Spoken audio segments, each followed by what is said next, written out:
Nous vous saluons tous au nom de Jésus-Christ de l'éternité qui est venu avec son enseignement spirituel véritable de l'éternité que l'Éternel lui a révélé. Et vous devez retenir qu'avec cet enseignement spirituel véritable de l'éternité, Christ ressuscite son frère Dieu dans son enseignement aujourd'hui essuyé. Il y a des ingérences là-bas à l'intérieur. C'est comme ça que Christ est venu achever, corriger son frère avec cet enseignement spirituel véritable de l'éternité, puisqu'il y a des anges et nous travaillons ensemble à la porte de l'éternité. L'éternité est accordée, l'Éternel nous accorde l'éternité au travers de Dieu et au travers de Christ. Mais durant le règne de la première venue, c'était Jésus-Christ qui a commencé à proclamer son enseignement du commencement, et à la fin du règne de cet enseignement du commencement, il y a eu des ingérences. Les ingérences, c'était l'esprit de l'égarement qui s'est incarné là. Il y a eu des mélanges. Alors, avec le mélange, c'était la mort qui était dans cet enseignement, donc d'où la mort de Jésus-Christ. Dieu, avec son enseignement du commencement, qui était plus spirituel par rapport à celui de Christ, il est venu corriger Christ, il a ressuscité Christ. Alors, aujourd'hui à l'éternité, c'est Christ, avec son enseignement spirituel véritable, qui corrige Dieu, parce que son enseignement, il y a des ingérences, il y a la pensée humaine, l'esprit de l'égarement qui s'est incarné dans cet enseignement spirituel de l'éternité que Dieu a introduit. C'est comme ça que Christ vient aujourd'hui avec son enseignement spirituel véritable de l'éternité pour corriger son frère Dieu et puis amener la résurrection. De la même manière que Dieu avait ressuscité Christ durant les règnes de la première venue, c'est Christ aussi aujourd'hui qui ressuscite son frère Dieu. Alors, Apocalypse 19, verset 11, et vous allez voir là, je vis dans le ciel, excusez-moi, Apocalypse 19, verset 11, puis je vis le ciel ouvert, et voici parut un cheval blanc. Celui qui l'est monté s'appelle fidèle et véritable, et il juge et combat avec justice. Le cheval blanc, c'est Christ. Celui qui le monte, c'est l'Éternel lui-même. C'est-à-dire l'enseignant inspirateur qui inspire Christ aujourd'hui à l'éternité, c'est l'Éternel lui-même. Celui qui donne directement l'inspiration à Christ.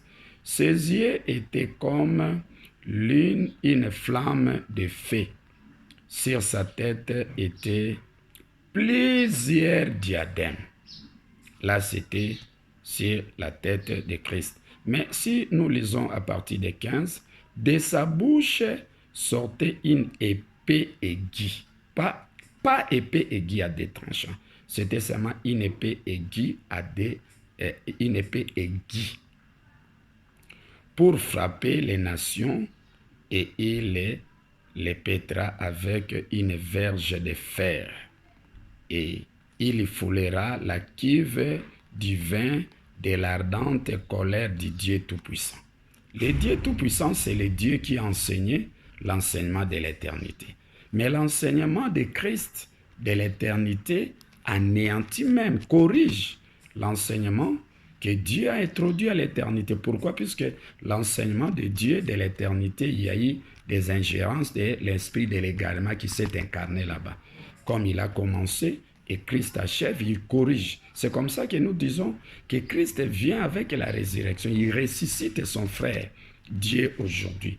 Il les ramène à la vérité que l'Éternel nous donne aujourd'hui. Aujourd'hui, il n'y a pas à cacher, il n'y a pas à voiler la vérité à l'avantage des non. Aujourd'hui, nous disons tout sera clair.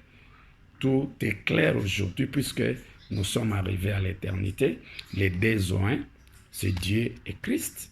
C'est Gabriel et Michael, les deux témoins et les deux oliviers, les 2 anges de l'Éternel. Ne confondez pas les 7 anges de l'Église qui détiennent les 7 coupes. Non, les 7 lampes. Non, ne confondez pas les 7 anges de l'Église d'Apocalypse 1 ou 3, vous descendez là, avec les 2 anges de l'Éternel. Non, les 2 anges de l'Éternel sont totalement différents avec les 7 anges de l'Église. Les 7 anges de l'Église, là, ce sont les prophètes de cet âge qui ont prédit pour les règnes de la première venue de Dieu et de Christ. Mais les 7 tonnerres, ce sont les mêmes prophètes qui ont de nouveaux prédits pour l'enseignement de Christ de l'éternité et l'enseignement de Dieu de l'éternité. Alors, les 2 anges ici de l'éternel, c'est Dieu et Christ, Gabriel et Michael. Mais durant les règnes de la première venue, c'était Dieu qui était chef de Christ. Et Christ était chef des messagers de cet âge. Mais à l'éternité, ce n'est plus le cas. À l'éternité, c'est Christ qui devient chef de Dieu. Et Dieu devient chef des messagers de cet autre âge qui ont prédit pour les règnes de l'éternité. Et Christ travaille à la porte de l'éternité avec son frère Dieu. C'est comme ça que l'enseignement spirituel véritable que Christ a amené aujourd'hui corrige l'enseignement de son frère Dieu.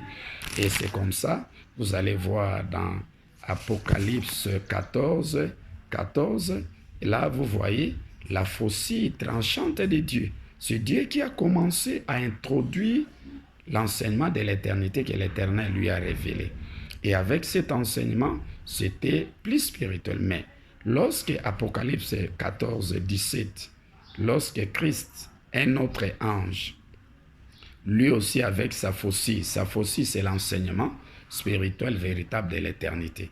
Lorsque Christ vient avec sa faucille pour achever l'enseignement de l'éternité, vous allez voir à partir du verset 19, « Et l'ange jeta sa faucille sur la terre, et il vendagea la vigne de la terre, et jeta la vendage dans la grande cuve de la colère de Dieu. » Ça dit que l'enseignement de l'éternité de Christ anéantit même l'enseignement de Dieu de l'éternité, puisque cet enseignement de l'éternité de Dieu, il y a eu l'ingérence de l'esprit de l'égarement qui s'est incarné là. C'est comme ça que à l'éternité, Christ devient le plus spirituel, le plus grand enseignant.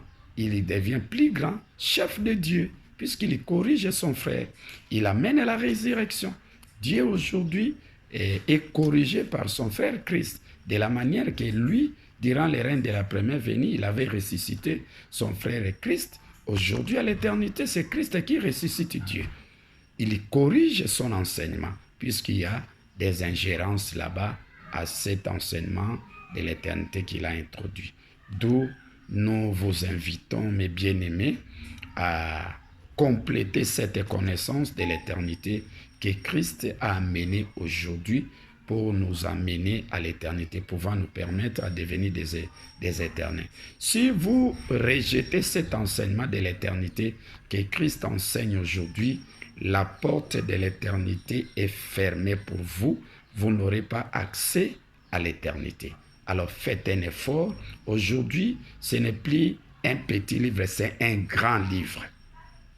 Dieu à l'éternité a reçu un grand livre. Christ à l'éternité a reçu un grand livre. Mais le livre de Christ dépasse le livre de Dieu à l'éternité. Durant les règnes de la première venue, Christ avait reçu un petit livre. Dieu aussi avait reçu un petit livre.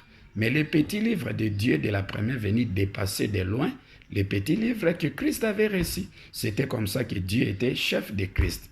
Mais à l'éternité, les grands livres, l'enseignement spirituel véritable que Christ a reçu à l'éternité dépasse de loin l'enseignement que Dieu nous a introduit à l'éternité. Nous vous invitons à compléter cette connaissance de l'éternité que Christ a amenée aujourd'hui. Et aujourd'hui, ce n'est plus, nous ne devons plus attendre, non, et Christ viendra. Non, il est venu, il enseigne aujourd'hui. Faites un effort pour compléter cette connaissance de l'éternité pour faire de vous des éternels et puis entrer à l'éternité.